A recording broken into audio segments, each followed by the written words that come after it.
Wagwan people, what you saying? It is I, Diligent Fingers. Welcome back to another video. Welcome back to my channel. And welcome to the Viewpoint, a new weekly podcast that I'm going to be doing with a couple of friends. One of which is here with me now by the name of Sir Kramelot, aka Kram. How you doing, good sir? Are you alright?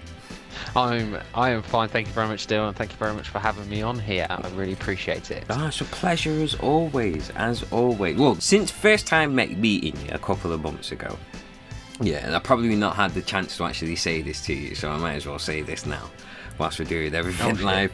So don't worry, I'm not going to embarrass you. I'm not going to embarrass you. But since first meeting you a couple, what has it been? What, about 6 months now? It's been about 6 months, yeah. Around about 6 months. Yeah, so about 6 months and stuff. We always seem to get into these discussions and debates, and I've always wanted to do like a podcast, a semi-serious podcast, just talking about anything and everything, but also talking about like politics and, you know, just things that are going on within the social justice sphere, so to speak. And you always challenge me. You always challenge me, like, to think about things in a different way. You play the devil's advocate, like how I sometimes do as well. So instantly, I always thought it'd be a good idea. Do you know what I mean? To like, at least if it's not going to be a regular thing, but at least to start off the proceedings with your good self. Also, the fact that we're both part of like Random Tactics as well and stuff like. Yes, we are. That kind of helps. A gaming group that love to just randomly chat or randomly play our way through multiple different games. We are looking at expanding our repertoire soon, so I'll just ask to follow through Dill's subscribers and you'll find us, and check out and see if you like any of it. Yeah, I'll definitely be putting links in the description so you can check us out. You probably may have seen like a couple of Twitch streams that I've like promoted on Twitter if you follow me on Twitter. If you don't, at Diligent Fingers, also at Random Tactics XD as well on Twitter, and Random Tactics XD on Twitch and YouTube as well, because there's going to be a lot more things coming from us in the future, plus podcasts with other members of the Random Tactics clan as well, which should be very interesting, especially with some of the characters that we've got in the clan as well, isn't it? Yes.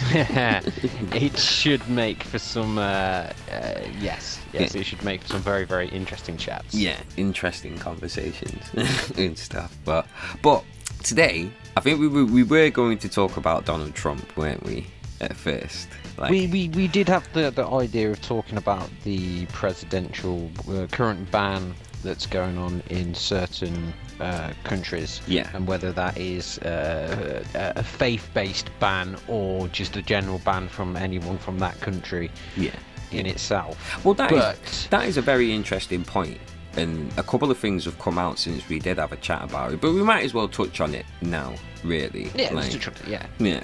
Because the thing that I found out was, I think I might have said this yesterday, but obviously if you were Christian, you had higher priority of being able to sort of get through. You know, it's very much focused on the Muslim faith, no matter how anybody wants to dress it up. You know, people are trying to. I know some people are trying to say that it's a traveling ban, it's not a Muslim ban. But you know, that's kind of taken away the nuance or the context that you know, it's kind of been put in.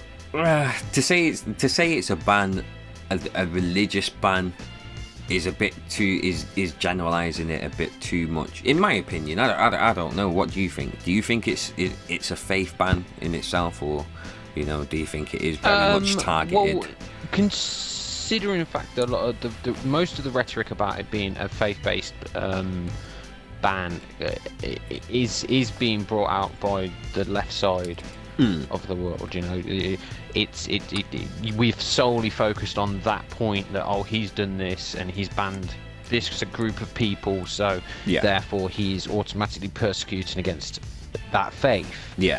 But when you look at Muslim Americans, Muslim British, Muslim French, German, so on and such forth, they, with holding passport of their country of origin, which would be Britain or Germany or America, are not having the same experiences that these people are from these countries.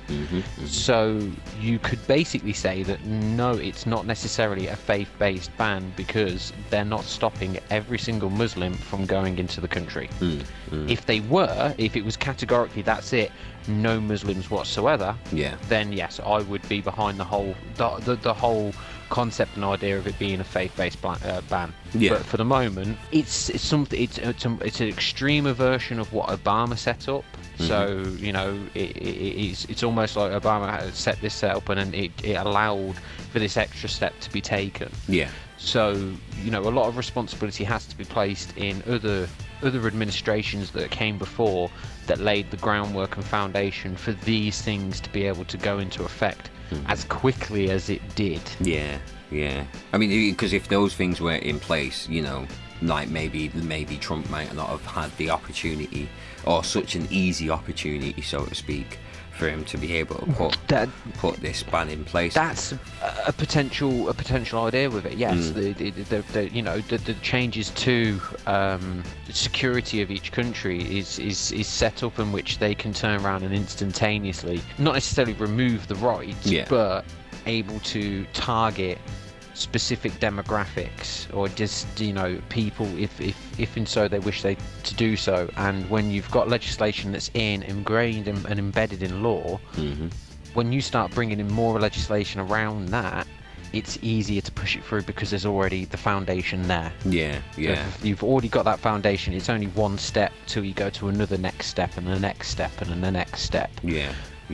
But the question is how long is it going to last for? Well, they've said about 3 months, roughly. 120 days. 90 days, 120 days. Well, there's two reports. Trump saying 90 days, and the Trump administration and America reporting 90 days. But from places like Syria and stuff, they're actually reporting 120 days. So there has been a bit of conflicting information on that side. Because that's I've seen a couple of that as well. You know, there's been a bit of confusion around that, or maybe, you know, cross wires and stuff like that. But I think it does have the potential to be longer than, you know, what it was first set out to be and stuff. But another interesting thing, like I agree with you. Like, I think it may be a bit, not over the top, but I think it may be a bit reaching to call it a Muslim ban in itself. I would say it's more of an immigration ban, more than an actual travelling ban or anything like that, because people are trying to say that it was a travelling ban. I would say it's more of an immigration ban, because immigration is more of a hot topic. Like, obviously terrorist attacks are the root cause of these actual bans, but I'd say it's more of an immigration ban than it is a Muslim ban, so to speak. If it was definitely a Muslim ban, I believe all Muslim countries would have been banned. That would have included countries like Saudi Arabia. As it's already came out in evidence that if it was, you know, the reason people are probably getting on the whole idea that it is a faith-based ban is because the people who committed 9/11 were, you know, apparently trained and supported and funded in Saudi Arabia. But nobody wants to piss Saudi Arabia off, because they've got a lot of oil and they've got a lot of power in the region. You know, what baffles me is when you're barring people from, like, Yemen. It's you know, a small country which is currently being besieged by countries like Saudi Arabia and that Muppet group that decided to use a book as a weapon for themselves, and have just gone and made a complete farce of themselves, as far as I'm concerned. But yes, you know, at the moment, I think the jury is out on it still. Wait and see what happens when the ban ends. Because it is only for 120 days, and like people have said, like Obama has done a similar thing. The situation may have been a bit different, because at least some people are saying, and that's what I'm reading in news reports, because at the time there was a lot more of, you know, the world was on more of a high alert in 2009 and 2011 in regards to terrorist attacks. Plus there was the whole conflict that was going on in Syria around them times as well, because I remember arguing, which is the same points that I'll argue for this one as well. Like, I think the nuance of the fact of people trying to flee those countries because of how bad, how fucked up they are over there. Like, there's actual conflict going on over there. You know, it sort of takes away being able to determine, you know, who's coming over before those reasons and who is coming over under that guise, but, you know, to come and fuck up, you know, our countries and stuff like that. Like, fundamentally, I'm leading more on the side of, you know, give them the help that they need. If they need shelter, if they need refuge, we should let them in. At this time, there shouldn't be that much of stringent checks for it. But then again, I think about that, and I think, like, you know, that's a disservice to actually securing your country at the same time as well.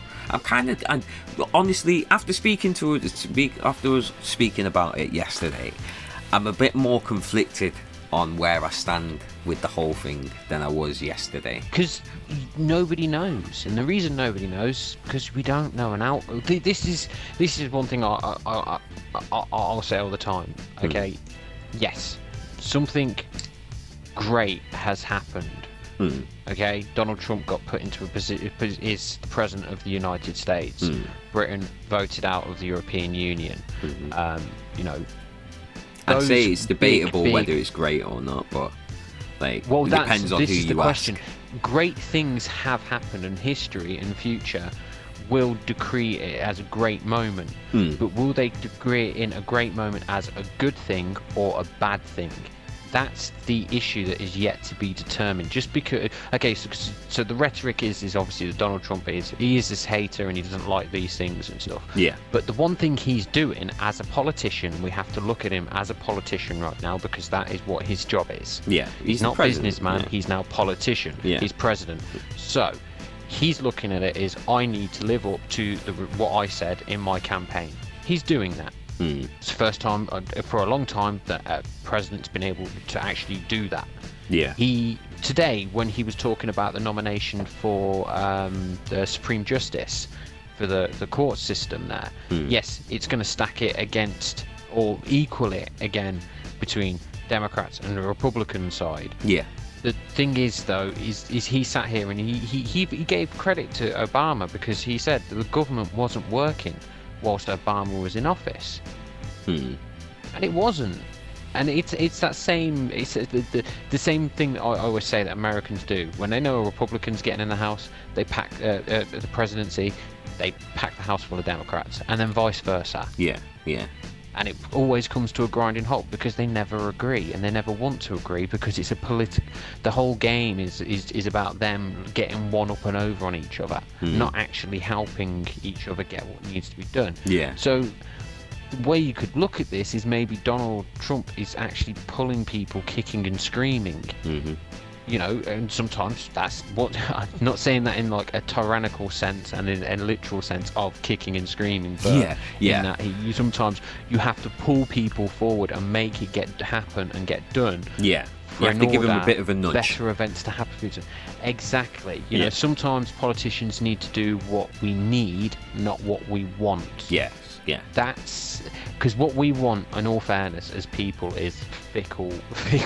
Oh yeah, because you can't please everyone. It's impossible to be able to please everybody. But in terms of what we want as a people, is completely different to what is needed, what we need as a people. Exactly. That would lead into our equal outcomes part of the versus equal opportunity side of it, because again, nobody is going to be happy, but that is why there is that wonderfully beautiful word out there called compromise. Yeah. Alright, so just to bring everybody up to speed, like, what touched what we touched on yesterday, and I think we were gonna save this for today, was I put forward the idea of the pros and cons of equal opportunity versus equal outcome and stuff. And the reason why I put that forward is because when I look at the landscape of social justice, it seems like that what they want to push is equal outcome for everyone rather than equal opportunity, which I personally disagree with. To give everybody equal outcome, I don't think would work out for the best, because not everyone would be able to. everyone's reaction or how they deal with that outcome is going to be completely different. But give everybody equal opportunity, I would say, gives people more of a defined sort of path for themselves. They can take that opportunity, or they can go forth and reach for another opportunity somewhere else, or for, like, say, somewhere where they're more in a field that they're more comfortable in. Like, so, like, say I'm musical. Do you know what I mean? If I had equal outcome of, say, every musician out there wouldn't be any sort of element of, you know, achievement for yourself, because everybody's got that same outcome. There wouldn't be an element of feeling like you've worked for something. Do you know what I mean? But if everyone's, well, go on. With what you're saying there, touching on that, is that you've got to look at the concept of where equal outcome comes from. Because equal outcome means that everyone gets their fair share of the pie. Now, that doesn't necessarily mean, you know, that you like the concept of like spreading the wealth and stuff like that. Do you know what I mean? Yeah. Okay. Yeah. So, you know, there's two different concepts. Okay. So first off, you've got the concept of equal opportunity, which is equal opportunity is a stipulation that all people should be treated similarly, unhampered by artificial barriers or prejudice or preferences, except when particular distinctions can be explicitly justified. Yeah, I can get what that is down. The condition of equality is achieving equal results generally entails reducing or eliminating material inadequacies between individuals or households in a society, and usually involves the transfer of income or wealth from wealthier to poorer individuals, or adopting other measures to promote equality of condition. Yeah. Now, the thing is, both points are right. There is a way that you can have equal opportunity. So everyone starts off. Well, first off, you have an equal opportunity the moment that you're born, because you're born. Yeah. You're born like everybody else. Yeah. You have no choice in the matter. You go to school. Yeah. You've got the same chance as everyone around you to learn from school. Yep. Then from there you can go into to get your qualifications depending on what you choose to do, what you want to do, and from there you can work and make your way to where you need to do. Yeah. And yes, it's hard work, it takes time, and you know, if you come off the rails, it can be very, very difficult to put yourself back on again. Yeah. And that's where I feel that, because everyone feels they only have one chance at having an equal opportunity. Right now, we still have the equal opportunities to go out there, and in the next 10 years you could become an artist, I could become a teacher, and you can make a success out of both of those things. It's what level you make them a success afterwards. Just because let's say you make it, but you aren't making loads of money, but you're reaching all your fans. Would you consider that a success? Personally, yes. But I know many others, especially in my field of being a hip-hop artist, who would say no, because monetary value seems to be put higher than actual sort of respect of skill, respect of, you know, technique and art within the craft, you know, which I feel should be the same for everything that's out there. If you're good enough at something, do you know what I mean? I think it's a bit different with music, because music is quite subjective as well. But if you're talking like the workforce, so to speak, the workforce, if you are good enough for that position, you should be able to get that position. But if it's equal outcome, then that's where I have a bit of a problem with things like affirmative action, where just because I am, like, my colour of skin is discriminated against, like, I could be shit for the job, but because I am black, do you know what I mean, I will get picked for the job to fill a quota. Do you know what I'm saying? Like, I understand that. It's like the concept of a quota. I think is something that is now an old Oh, most definitely now. old prejudicial sort of condition that no longer exists. Most definitely now. There's no. It's something that is used as a weapon in order to say, to affirm the fact the fight can carry on in what they're doing, in what's happening. If that makes sense. So it's like feminists when they're like saying that there's no equality in like between women and men and stuff like this. I ask them to go back and check their history. Yeah. And see where women actually have massively contributed in towards the society in which we live in. As the very old saying goes, behind every great man is a woman who's nagging him. I'm not saying that as to be harsh against a woman, but that's a woman making sure we stay on track, we keep moving forward, we stay on the right direction to protect family and home, as well as themselves and ourselves. You know, there's, you know, a perfect example are the Star Sisters. Yeah. Back in the very early 20th century, there was a group of women who classified, sorted and spotted stars and gave us the class system in which we have now and use in science to classify and catalogue stars. Okay. A group of women gave us that. During NASA, when they were putting men up into fucking outer space, there was a group of women they called the computers. I'm sure there's a film coming out about that soon as well. There is a film that's coming out about that as well. I've forgotten the name. And that's it. Alan Turing had women on his staff working the numbers and figures with him. Einstein, even though at the time didn't give recognition to the woman, later on the recognition came that a woman was there that helped him in his theories. We have a woman who's a queen. She has the hardest job in the world. No matter what anyone says, she has to have no opinion. How hard is that for a human being to not want... She could see this country literally falling to pieces and she couldn't step in and do nothing. Because that is the role of the monarchy. I mean, you know... I mean, it's well, I mean, anybody who would be in that position, whether it be king or queen, would have those same restrictions and stuff.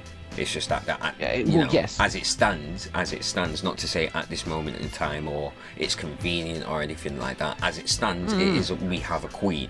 We most definitely do have a queen.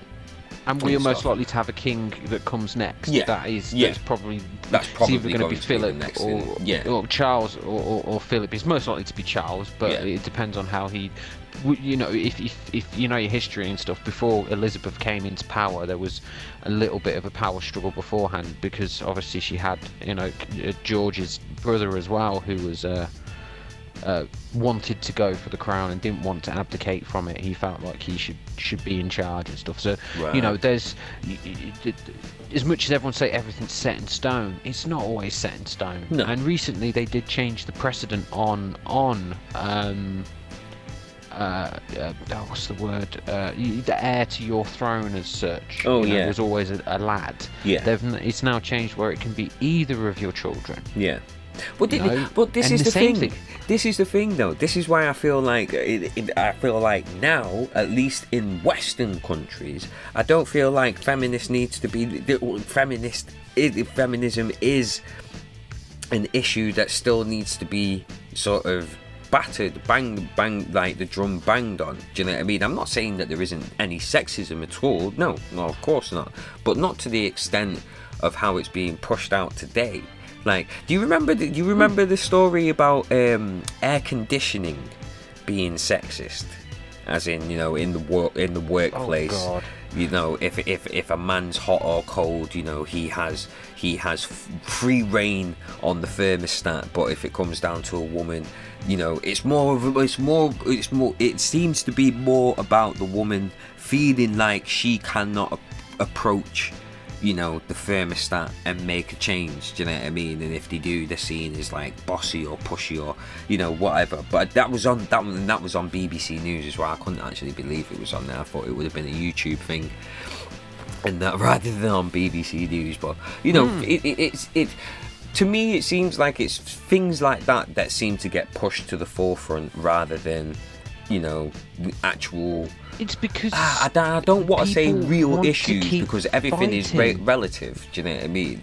And like everything is relative to each other. Fighting. If you've got a cause and you want to fight it, even after that cause is done, even after everything could possibly be done into it, and I'm not saying, you know, that more can be done, but you've got to ask is that the longer you drag something out, how much damage is that doing to yourself as just as much? Yeah. And sometimes you've got to say, right, the fight is done. And like Morgan Freeman, I will quote him again, who has said on many occasions and stuff, like, you know, the more it keeps getting pointed out, the more it stays prevalent in society. Yeah. The more that you see that. Now, when I was a kid, I was thinking about this after, obviously, we had this conversation last night, and I was thinking when I was a kid, like, okay, so when I was a kid, what did I think of the world around me? Yeah. Yeah. Now, when I saw a kid who was black or brown or Asian, so I'm sorry to put the distinctions out there like that, but you know, it's the same as when I saw somebody with a big nose or a small nose or different coloured hair or different coloured eyes. Yeah. Myself, as a kid, just assumed that was what happened, like hair and stuff. Yeah. You were still a human being, you were just having a different hair colour, or, you know, being a boy or a girl, you know, there was no real distinction there apart from that. Yeah. And the only reason that became an issue is because I hear about it all the time. Yeah. Yeah. Because it's constantly rammed down everyone's throat, so you end up having to be very carefully measured in the words that you use in order to prevent causing offence, when you don't mean offence at all in any way, shape or form, because you just see other human beings. Yeah. Yeah. You know, you could say, okay, you know, this might completely undermine racism completely, but the same thing is, if you pick on someone who's got a big nose, you are picking at them for what you believe is a defect in a human being. Yeah. Yeah. It's the same as picking on somebody if they've different coloured skin, or have a different religion, or have a handicap or something. You know, it's you are segregating a group of people regardless. And again, that's not defined necessarily by skin colour. As I said, it could be gingers, a perfect example. Yeah. Yeah. You know, everyone thinks it's fucking hilarious to rip a ginger and have a go. But I'm sure when you turn around and you do it and you think you're having a jest, there are people that are going home at the end of the day that are a little upset and look at themselves and go, shit, I wish I wasn't ginger. Or go out of their way to dye their hair to cover that fact up. Yeah.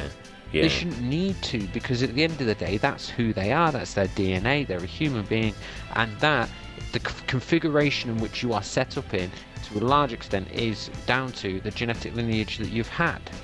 But that genetic lineage has been diverse and changed so much, and has been diluted and integrated already, and then come back around. It's like, no, anyone who says, oh yeah, that's it, yeah, British, that's it, it's just for the English and stuff. You're not English. You know, come on. Yeah. Really, in all fairness, you know, technically, the moment you're born in your parents could come from another country. The moment you're born here, you are then British. Do you know what I mean? Yeah. Most definitely. That's how easy it is to become a citizen straight away. You know what I mean? And so, because of that, right there, that right there instantly shows equal opportunity in that country. Yeah. Yeah. You're not immediately going like, no, you're still only first generation, you're still classed as being over there. Yes, you're classed as both. But then when you have kids there, then that's it. They decide on which nationality they want to have. You get to decide on nationality. Some people like the dual nationality. Yeah. Dual inside of it. Yeah. And, dual heritages, and there's embrace it. Embrace your heritage. Embrace. Oh, certainly. Who you are. Well, that's it. Like, do you feel something that's like exceptions, like especially now in current year, because I'm sick of seeing people in 2017 this and that and this and that. And in current year, like, do you feel that exceptions should be made because of these factors? So in terms of in terms of like affirmative action and stuff like that, because that's where I feel that that's what leads into equal outcome rather than equal opportunity. I don't feel like that is when we start like fighting amongst ourselves about small, and I'm sorry to say this, petty things, and turn around and start putting it out on where the true equality comes from, and that comes from wealth. That truly and solely is where all the equality comes from in this world. Oh, most definitely. Some people have more money than 95% of this planet. How that could possibly be possible is insane. Well, it was like, right, dude, actually, prime example, right? There was a dude who, I think it was a couple of months ago, he came out on YouTube. It was like at the height, I think it was at like the height of like Black Lives Matter taking hold and stuff like that.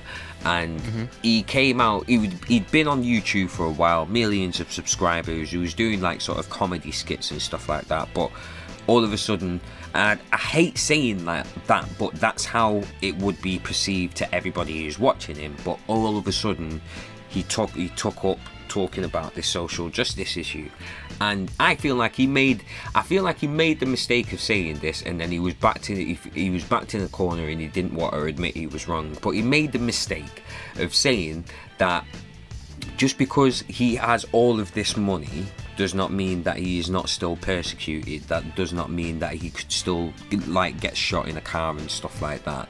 A white man who is homeless on the street has more power than he will ever have. And this is a guy who sat in a million, like in a nice house. He's been able to buy his mother a house, like cash. Do you know what I mean? He's bragged about this fact. Do you know what I mean? But he sat there saying that a homeless white man on the street has more power than he has. That's not true, because money unfortunately buys you influence and power. That's the given with it, regardless. And it was crazy that he couldn't. Money makes money for you. Lost on him. Well, this is it, because people don't. It comes down to that. Is everyone's saying they can't imagine a situation in which somebody else has been in? Wrong. You can. You can imagine it, because most of the time somebody has experienced it in some way, shape, or form.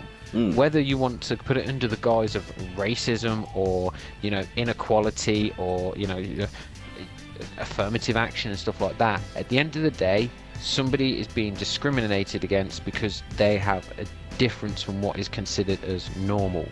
Now, no one on this planet is normal. No one at all.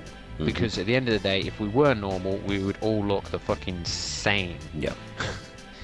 That would be it. Simple as that. All animals. In fact, we wouldn't exist. I've got that song stuck in my head now. If everything was just like normal, if the planet was normal all the time, evolution wouldn't happen. Yeah, I've got that song stuck in me. If everybody looked the same, we'd get tired of looking at each other. That was really bad singing, but you get the gist.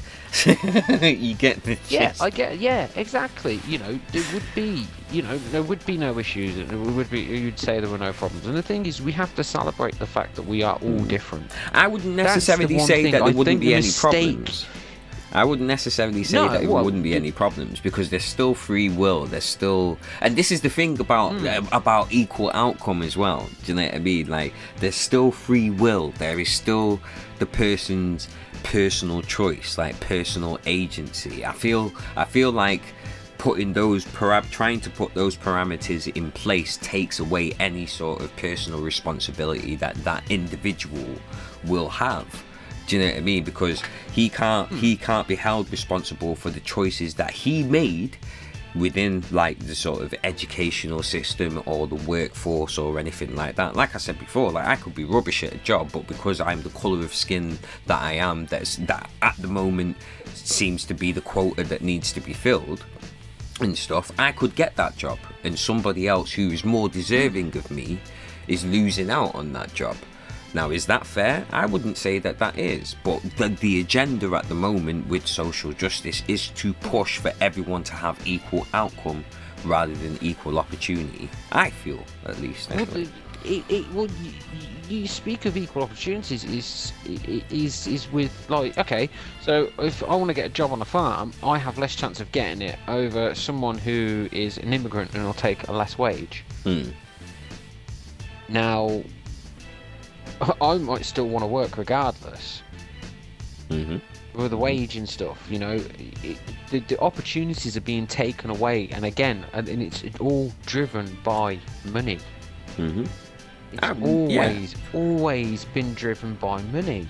And apart from one time in Alexandria where it was driven by knowledge and knowledge only, but that knowledge was kept to the privileged, and the people rose up and destroyed all the knowledge, which kind of sucked, which goes to show how stupid people can be.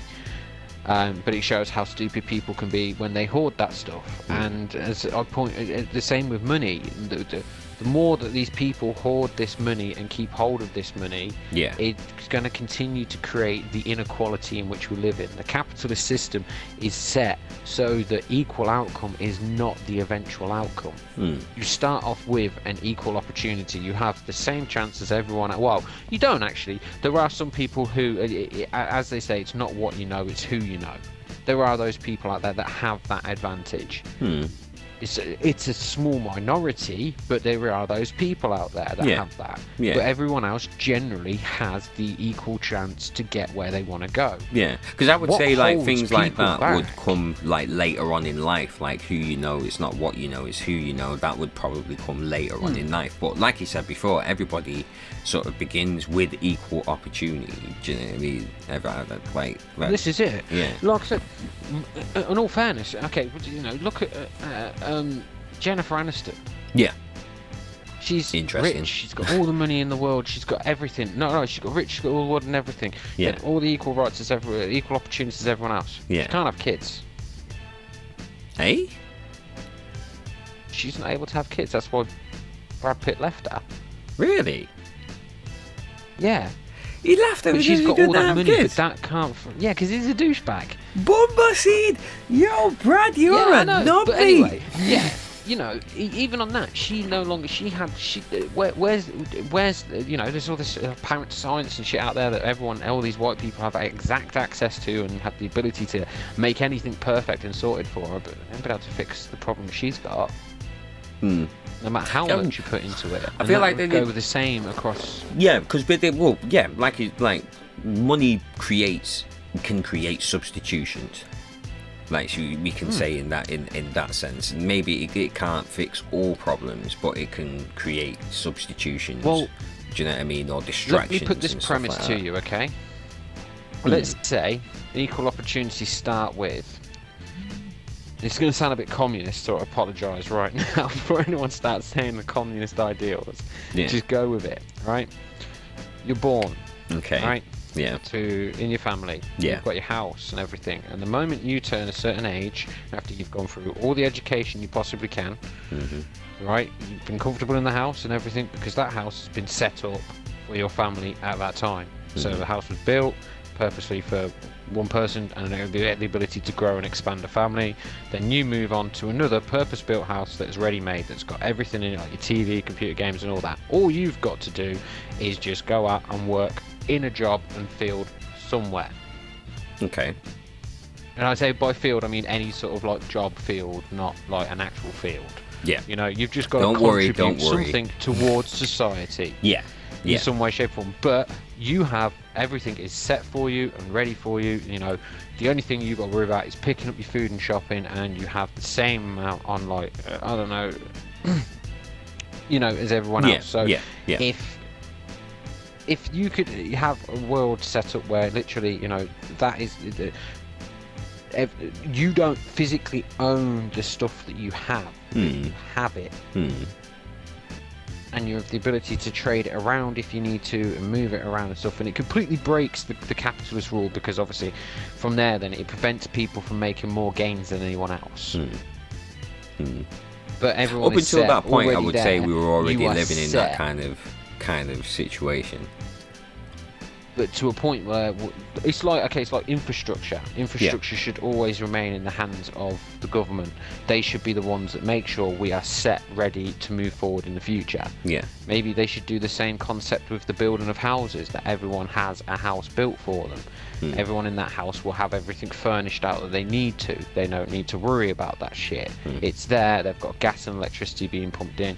You go out, I don't know, that day you go clean the streets or something. The next day you go work in a coffee shop. The day after that you go, I don't know, go look after some homeless people, some elderly people. Yeah, you're creating a different opportunity for everyone. You're getting a mix within society. You're getting the ability to see how other different things work. Yeah.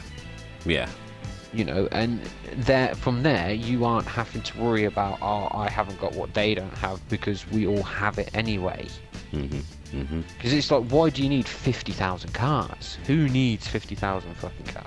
Well, no one, types of cars. Who needs? Yeah, things like that. Like that's all luxury. I don't ever think that that's something that like it's things like that is never a case of you need. It's a case of you want, and because you've got the opportunity to have that. And that's the thing again. Like using like music as sort of an example, like hip hop as an example. That was always the aspiration, to have thousands of cars and like loads of houses and I'd say that's like the aspiration of most people. Do you know what I mean? To be able to live comfortably. Do you know what I mean? And having more money than sense is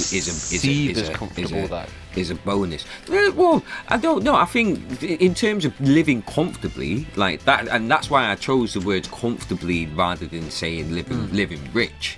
Do you know what I mean? To be comfortable, like to not have to worry about paying a bill each month. Do you know what I mean? Yeah, that would be very comfortable for me. Everyone should have that right, not having to worry about that stuff. But not everybody has that right. Well, I don't necessarily say that that's a right, really, because there's been points in time in my life where I've caused myself to be in a position where I have to worry about paying a bill each month. Do you know what I mean? And that's where it comes back to personal agency. Do you know what I mean? Like I could understand. Like I was thinking that I feel like I had to check myself, because I was thinking about it just then. I was like, well, if you're born in an impoverished situation, then that's not necessarily a case of everybody having equal opportunity. Do you know what I mean? Because obviously you're kind of coming through on a false start. But that is potentially true, but there are. Well, it's not potentially. It is true. It is true. Well, no, because you look at Alan Sugar. Look at people in poverty, Kram. Like, listen to what I'm saying. No, listen to what I'm saying. If you're born in an impoverished situation. Yes, impoverished. You are at a disadvantage. Yeah. So that's not equal opportunity. You can. What I'm saying is, you can still pull yourself out of that. Yeah, it's the same example of that. You can have the richest parents in the world, but the kids turn into absolute fucking shitbags and end up being like a fucking sadistic murderer or something. Yeah, but the fact would still remain that rich kids would have a lot more opportunities than a poor kid. Of course, yeah, because they'll have the option to go to universities and colleges and study longer and take longer to decide what they want to do with their lives, whereas we have to obviously hit the ground running as quickly as possible. I remember I had a job when I was at I believe it was like 11 years old as a paper boy, and continued working through from there to going into being a pot washer at a country pub. Yeah. Because I wanted my own things as well, so I had to work to get that. Yeah. So that's the issue that we have, is that the education we get is a precious thing when you don't have a lot of money, because you only really have one. You feel like you only have one shot at getting it, and if you mess it up, that's it. That's it. The rest of your life is going to be dictated by that fact. Yeah.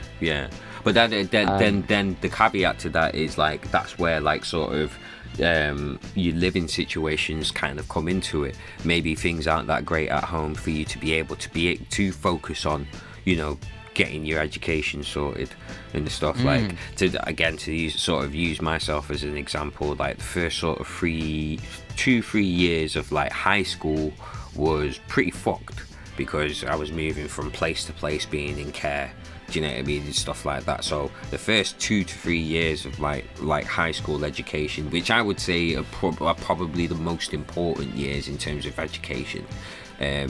Not in terms of the quality of the education, but in terms of getting to an age where you're at a point where you can begin to start making choices for yourself, and stuff like that. But you know, those first 2-3 years were fucked. I didn't take anything in. I didn't learn anything because my mind was more on what was going on at home than the actual education that I was taking in and stuff. But then again, there's things in place, like, well, at least in the UK, there's things in place to sort of help sort of broken homes, for lack of a better term, you know, broken home situations to be able to come out of that, like situations of domestic violence and stuff like that. There's women's shelters, even though there should be men's shelters, but that's another conversation for another time. But there's women's shelters, you know, there's places to be able to help people get out of those situations and stuff. So I can agree with you in terms of there's a potential to be able to pull yourself out of it. It's again, it falls down onto the personal responsibility of one, taking those opportunities if and when you can see them, and two, being able to like see that those opportunities are available, and that's where it becomes even more of a grey area and stuff. This is it, but that in itself, that comes down to like you said, having the opportunities from the people around you as well, and being presented it to you. Yeah. Because if you're a child and you're being told one thing, and you grow up and the world is different than what you're being told, it's very difficult to adapt to that, because you already have your own prejudices that have been installed in you from a kid. Yeah. You know, you're not born with prejudices. Prejudice is put into you. That's what is put into everyone. Inequality is put into everyone's talent. You know, if you're being told from the moment you're born you aren't equal to anyone in the world, then you're going to go for the rest of your life believing there is no equality. Yeah. And whenever you see any equality going on, it reinforces what you know, and that's all you see. It's like a downward spiral of like depression or something. You know, you can't see the wood through the trees. Everything is overwhelming and horrible, and you'll never get out of it. And like I said, they talk about mental illnesses. It's the mental states as well, which is a mental illness. You know, if you're in that state of believing that you are worthless and nothing, then you're going to consistently believe that for the rest of your life. Anytime you see it, you're going to jump on it and go, yep, it's still happening. It's just reinforcing it more and more, and doesn't allow you to escape it. Like I said, if they never talked about racism, I might have grown up never knowing anything about racism because of how I saw it. But that equal opportunity for everyone is taken away from you very early on. I wouldn't say that's an equal opportunity in terms of how you see racism and things like that. Well, no, it's the equal opportunity of seeing everyone as equal. I get what you're trying to say, but I wouldn't put it as far as to say it's an equal opportunity, because again, there's still free will, there's still personal choice. Like it's well known that people are afraid of things that they don't understand. You know. Not necessarily. If you're not familiar with something, it's scary. I know that. So there's like me personally. The first time I came across like a white person, because I grew up in like a predominantly black area and stuff. The first time I came across a white person, I was just intrigued. It was like, oh, it's another person, and they look different. They're a different colour. Come here and play with some toys with me. Do you know what I mean? Like, you know, especially growing up as a kid and going through like primary school, or, you know, as the Americans would put it, like kindergarten, and, you know, like 4th and 5th grade and stuff. I'm not sure how their schooling system works and stuff, but you know what I mean, going through those early years up until teenage years, you know, you are a product of your environment, and to begin with, it is all just curiosity. Now, if you've grown up throughout all that time and you still haven't had any of those sort of interactions, those experiences, then your perception is got to be built off what people say around you, you know, what you see on the news, what you see in the media, and this, that and the other. And if it's already been ingrained that, you know, the outside perspective is a bad one, then, and it comes into, right, is it equal opportunity or is it equal outcome? Because for me, it's those sorts of things that are used as reasons for someone to be able to get the same outcome as somebody else, rather than the opportunities. Like, I feel there's an element of, there's got to be an element of personal agency that always comes into it. You have what you've been told, what you know, and what you see.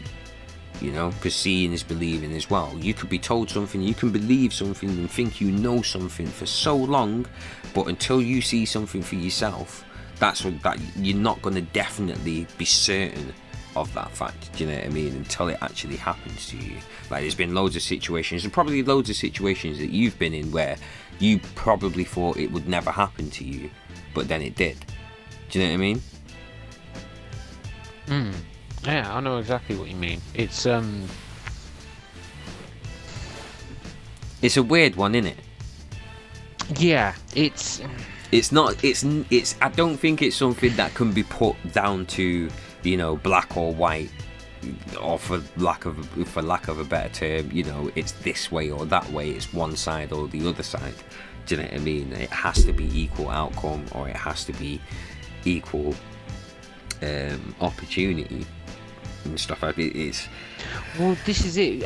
I think that they both can work together, but the equal outcome side of it is I don't think that's ever gonna happen. Coined by politicians. It's being coined. It's a political term, and with political terms, the unfortunate thing is it's something very good to say, but when it comes to actually implementing it, it becomes an impossibility.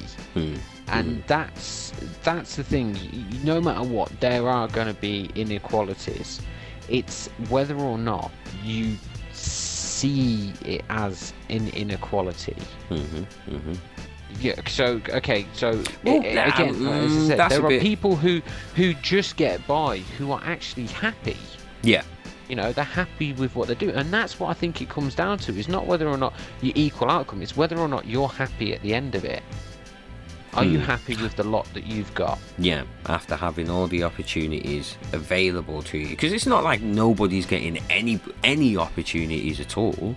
It's just that in some cases it's a bit harder for some people than it is for other people and stuff. The status quo at the moment is that it's a lot harder for every other race except white people.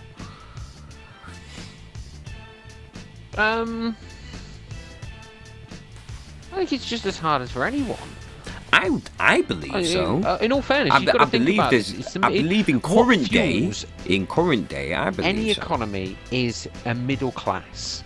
Okay, you need that middle class to be spending, because they're the ones that are going to spend, and keep the economy rocking. Yeah, that's true. Keep lining the people's pockets at the top going. Yeah. So there's a minimalistic amount of people at the bottom end of the scale, so you can ignore that for now. Because your main focus is just keeping that middle ground as happy as possible, as much as possible. Well, it's funny because I got told that I could be. I got told that I could be classed as middle class because of the things that I have in my home. I've got a flat screen TV, I've got an Xbox, I've got an iMac. Do you know what I mean? And these are normally all expensive products that the working class wouldn't normally have the opportunity to buy. Question is, did you buy them the moment they came out? No, I've never done that. Did you not wait for it to reduce down in price a bit? And hell to the motherfucking yes, hell yeah. Do you have credit cards and shit piled up? Nope. And that's what I'm saying. That's your middle class. That's your middle class that will get what they can get. My friend Julie, I believe she would be classed as middle class because she's able to go out and spend The hard money that she earns this money, and she works fucking very hard for it. So she can go out and she can have on the other side all the of that, consoles that she wants to get and stuff like that. Yeah, but on the other side of that, I've never had a credit card because I can't get one. And that's probably because you don't fall into the middle class bracket, unfortunately, or you're just not seen as what they would consider as a good bet. Myself, same. I've never had a credit card. I've never been able to qualify for one. I know I've had issues with bills and stuff in the past. I'm not afraid to admit that. You know, I'm trying to rectify it and get myself cleared and sorted out as much as possible, because that is the only way I am going to get anywhere in life, is by clearing my mistakes I made in the past. And a lot of it is down to my mistakes. I didn't pay enough attention in school. I'd left home way too early. I didn't settle down in anything. I didn't take the opportunities when they were presented in front of me, and now I've left myself with very limited opportunities.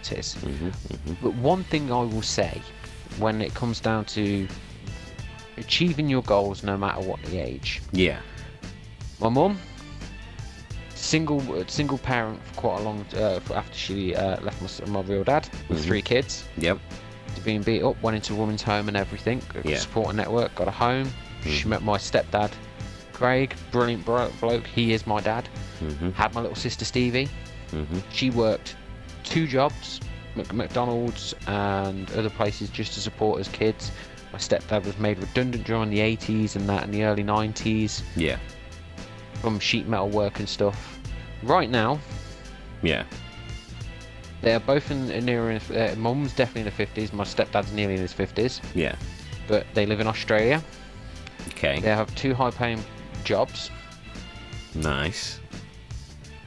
They've currently built their own home. Nice. And they came from predominantly poorish backgrounds. The education that they've both received has been whilst they were in their 40s. And they emigrated over there when my mum was 45. Because that's when she finished her university degree. So I've got 10 years. So I put it to... So I no, even after that, everyone's got time. But that's the way I see it. It's the end of the day. If I can see my mum do that, technically, a woman who in this, as some people would deem it, is oppressed and put down and can't break the glass ceiling or anything. Right now, she's in a very, very, very well high-paid job. She used to teach nursing in Australia. She sits on the CDC board for Australia and can shut Australia down. You know, to me, you know, it's the perception you hold over yourself and how much you are willing to hold yourself back. And that is what prevents true equal opportunities, because you believe equal opportunities doesn't exist when it does. And the moment you realise that it doesn't exist is the moment you really, I believe everyone will truly thrive. Is when you stop letting yourself hold yourself back. Don't be scared of failure. Don't be scared of, you know, rejection, because at the end of the day, that is what's going to make you who you are, and it will make you a better person for it. And you can pass that on to your kids, and your kids' kids will pass that on, and then in the future we'll make better people. I think that is a beautiful point to actually end this podcast on. That's beautiful, that Kram Lord. Lord Sir Kramelot. Well, you know, I speak from the heart. I'm passionate, and you know, I think, you know, the future is bright. It's actually technically going to get darker, you know, if you go by entropy. But that won't happen for billions of years, so that's fine. Because technically the song, everything can only get better, is actually incorrect in scientific terms. Everything can only get worse because of entropy. But, you know, things in the short term could get better. Okay, you saved it there. It didn't go too manic depressive. That's all right. Oh my god. But no, great. Like, a lot of food for thought. Because I'll be honest, I thought we might have got a bit more heated at points, but yeah, like I said before, like there was points in times where I did have to check myself, but ultimately, you know, it is And I wholeheartedly agree with you. I think it is a matter of perception. It does get to a point where it is a matter of perception and how much you're willing to let things hold you back. You know, if you want to believe that, you know, things are set up for you to fail, and no matter what you are going to fail, then that is what's going to happen. It's self-perpetuating in a sense, you know. It's self-perpetuating and stuff. And at the same time, I don't feel you should be given any special treatment. If you are good enough, you know, for whatever it is that you do want to do, and you believe it in yourself, then you will achieve it. I strongly believe that. So yeah, I think that was a beautiful point to actually end the podcast on. But Sir Kramelot, thank you very much. Definitely having you back, man. Definitely having you back, because I know there's a couple more, you know, a couple more topics that we can definitely chew the fat off. Oh, we've got so many more things to talk about and chew the fat Most on. Definitely. It will blow your minds, people. It will. It's crazy what's actually going on outside, but that's why we're here, you know. And it's not necessarily just the case of us two just sounding off. Like, obviously for the last, you know, hour and a bit, you've been hearing us, you know, chew the fat about things. But, you know, the comment section is down there. What do you think? You know, what's your perspective on the topics that we've been talking about? You know, where are you coming from on these issues as well? You know, leave us a comment. Let's have a conversation. Let's have a chat, because it's not an echo chamber. We want to hear about all these different sides and different perspectives as well, because it's all a learning curve, isn't it, Sir Kram? It is all a learning curve. This is true. Yeah, most it is definitely. all learning. Aye. But with never that, let yourself hold yourself back. Most definitely. But with that, thank you very, very much for listening or watching. I'm not sure what I'm gonna have, you know, as a sort of backdrop to our conversation. But, you know, I hope you have an amazing day or evening, depending on when you're listening to this. And that, take it easy, everybody. Kram, you want to say a few words? Just like, share, get your friends to watch it, bring in and add to the debate. That's all we ask. You know, the more we talk about these things in a reasonable format, the more that we can debunk the prejudices that we perceive around us, and change and what shape the way the world should be. Most definitely. And with that, blessings to you all. Tiger uppercut.